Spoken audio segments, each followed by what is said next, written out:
নমস্কার বন্ধুরা, বাংলার বাগানে আপনাদেরকে স্বাগত। আপনারা সবাই নিশ্চয়ই ভালো আছেন, আর গাছকে ভালো রাখার জন্য আপনাদেরকেও ভালো থাকতে হবে। দেখেন, আপনাদের সবার প্রিয় বাংলার বাগানে এই গোলাপ গাছগুলিতে কিন্তু বেশ সুন্দর সুন্দর রঙের ফুলগুলি কিন্তু ফুটতে শুরু করেছে। যেহেতু আমি গোলাপ গাছগুলিতে আমি প্রুনিং করে দিয়েছিলাম বর্ষার আগেই, তো দেখুন তারপরে কিন্তু নতুন নতুন ব্রাঞ্চ কিন্তু অলরেডি ছেড়ে দিয়েছে গাছগুলি থেকে। দেখেন একদম পুরো কচি কচি ব্রাঞ্চ বেরিয়েছে। আর তারপরেই দেখেন এই প্রথম এই গাছে ফুলটা ফুটলো। দেখেন এখানে কিন্তু একটি কুঁড়িও রয়েছে, দেখেছেন? যত নতুন নতুন ব্রাঞ্চ বেরিয়েছে প্রত্যেকটিতে কিন্তু কুঁড়ি এসছে। আপনারা দেখে নিশ্চয়ই বুঝতে পারছেন। দেখেন যতগুলো গাছ আমি প্রুনিং করেছিলাম প্রত্যেকটা ব্রাঞ্চ থেকে কিন্তু দেখেন নতুন নতুন ব্রাঞ্চ অলরেডি বেরোতে শুরু করে দিয়েছে, এবং আশা করি ফুলও পাবো। ছোটো সাইজে ফুল পাবো হয়তো ঠিকই, কিন্তু ফুল আমি পাবো আর কি। তো আপনারাও কিন্তু আপনাদের বাড়িতে বা বাগানে এরকম গোলাপ ফুল গাছ থাকলে বর্ষার আগে কিন্তু এরকম একটি লাইট প্রুনিং করে দেবেন, কারণ শীতের সময় আমাদের এই গাছ থেকে প্রচুর সংখ্যায় ফুল দরকার এবং বড় বড় আকারের ফুল দরকার। সেহেতু তো এই গাছকে কীভাবে প্রুনিং করবেন, কি খাবার দেবেন না দেবেন, কিভাবে এরকম নতুন নতুন ব্রাঞ্চ আপনারা খুব সহজেই আপনাদের গোলাপ গাছ থেকে পাবেন, সেই ভিডিওটি লিঙ্ক আমি উপরে আই বাটনে দিয়ে দিচ্ছি। আপনারা সেই ভিডিওটি দেখে নেবেন, আশা করি আপনাদের অনেক সুবিধা হবে। তো টাইটেল আর থাম্বনেল দেখে আপনারা নিশ্চয়ই বুঝতে পারছেন কী গাছ পরিচর্যা নিয়ে আলোচনা করতে চলেছি। তো তাহলে চলুন সে আলোচনার বিষয়ের দিকে তাহলে এবার যাওয়া যাক। দেখুন এগুলি হলো চন্দ্রমল্লিকার জায়েন্ট ভ্যারাইটির গাছ আর কি।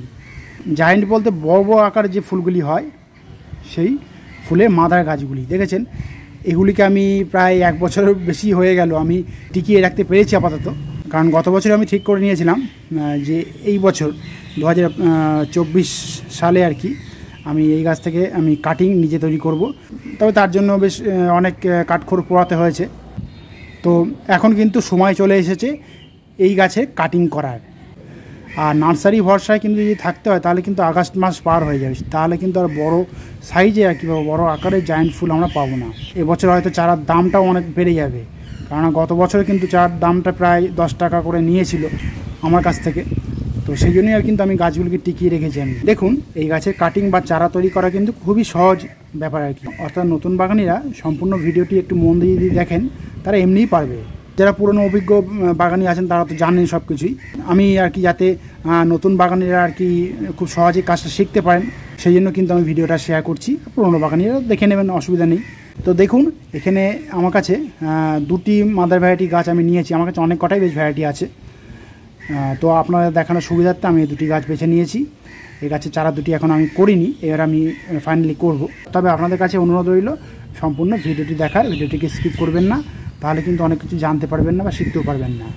তো দেখুন প্রথমে আমাদের করতে হবে কি, এই কাটিং করার জন্য আমাদেরকে ডাল নির্বাচন করতে হবে। একটু স্বাস্থ্যবান ডাল হওয়া চাই, খুব শক্তও না আবার খুব নরমও না। দেখেন এই একটা ডাল আছে, এটা মোটামুটি মিডিয়াম সাইজের। এই একটি ডালও কিন্তু আছে মিডিয়াম সাইজের।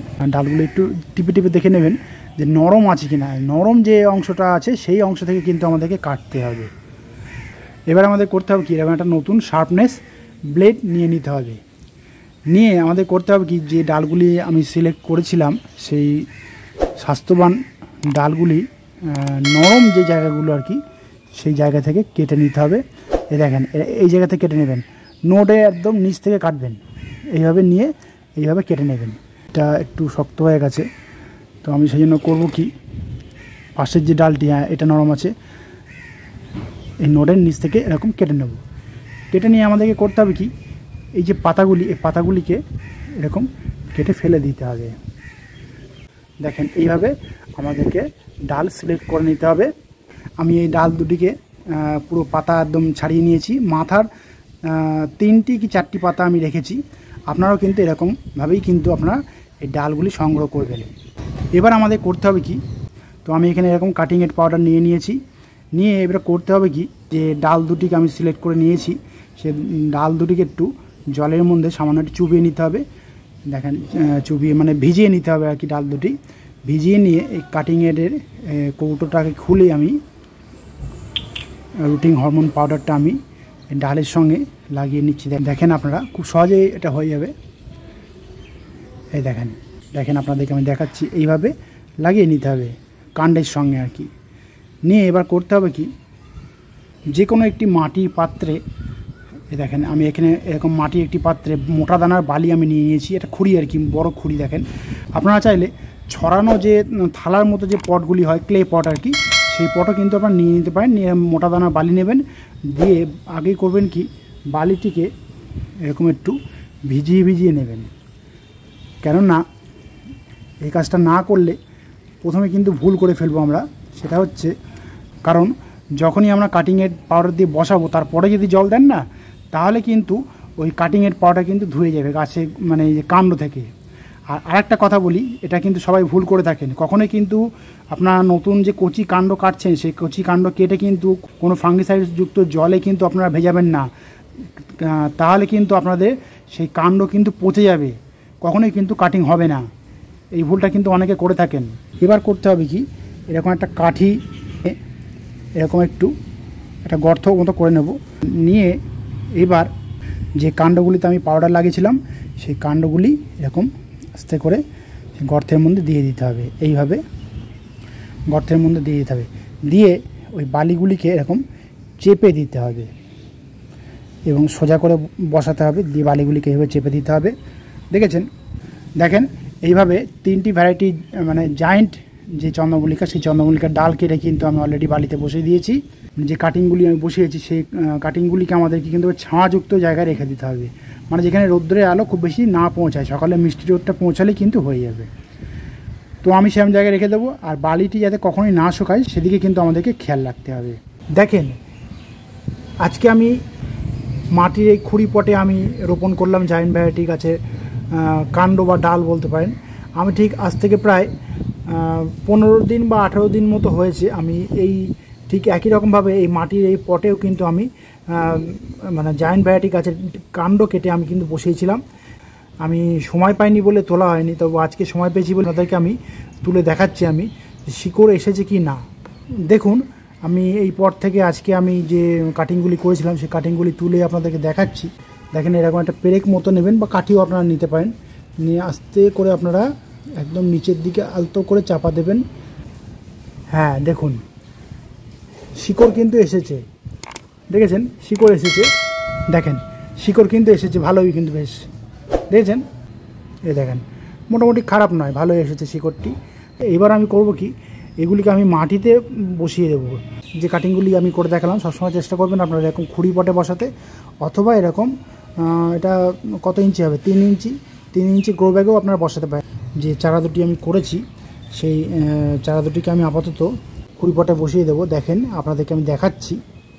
এর জন্য আমাদেরকে কিন্তু এরকম গুঁড়ো মাটি নিতে হবে, একদম ঝুরঝুরে গুঁড়ো। এই মাটিতে কিন্তু সেরকম বিশেষ কিছু নেই, একটু সামান্য গোবর সার দেওয়া আছে এবং সামান্য একটু ট্রাইকোডার্মা দেওয়া আছে। দেখেন এরকম খুঁড়ি পটটাকে নিয়ে নিচের দিকে একটু মাটি দিয়ে দেবেন, দিয়ে উপরি ভাগে আর কি এরকম মাটি ধরিয়ে দেবেন।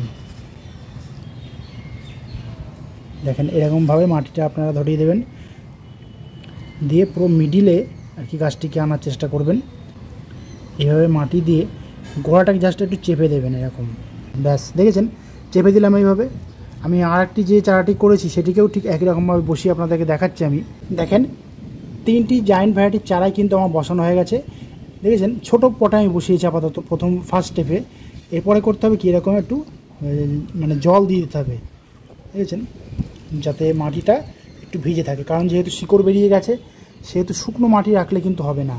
এইবার আমাদের করতে হবে কি, প্লাস্টিকের চৌকো প্লেট হয়, সেই প্লেটে কিন্তু একটু বালি নেবেন, বালি নিয়ে একটু বালিটাকে ভিজিয়ে নেবেন, নিয়ে তার উপরে কিন্তু এই চারার যে পটগুলি, সেই পটগুলিকে সোজা করে বসিয়ে রাখবেন এবং কয়েকদিন আপাতত সেই ট্রেটাকে আপনারা চেষ্টা করবেন একটু ছায়াযুক্ত জায়গায় রাখতে আর কি, ডাইরেক্ট রোদ্দুরটা যাতে না পায় আর কি।